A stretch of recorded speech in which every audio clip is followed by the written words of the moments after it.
بسم الله الرحمن الرحيم.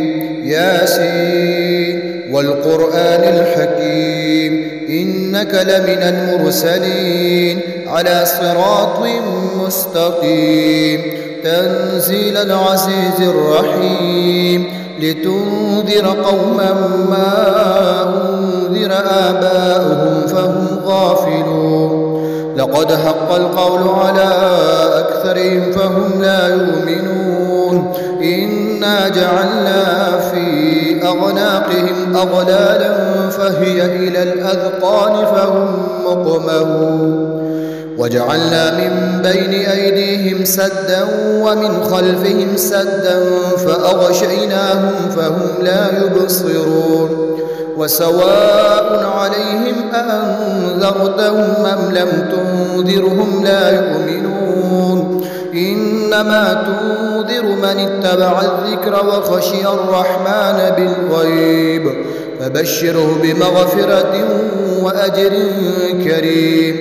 إنا نحن نحيي الموتى ونكتب ما قدموا وآثارهم وكل شيء أحصيناه في إمام مبين.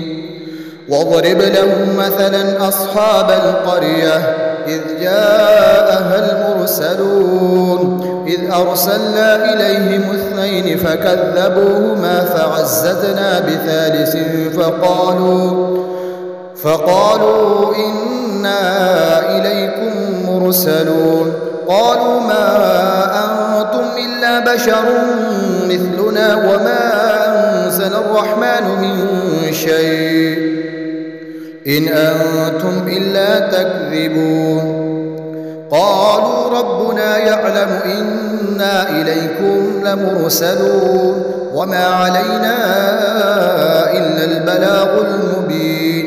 قالوا إنا تطيرنا بكم لئن لم تنتهوا لنرجمنكم وليمسنكم منا عذاب أليم.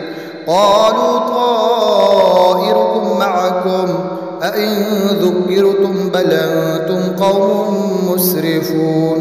وجاء من أقصى المدينة رجل يسعى قال يا قوم اتبعوا المرسلين اتبعوا من لا يسألكم أجرا وهم مهتدون.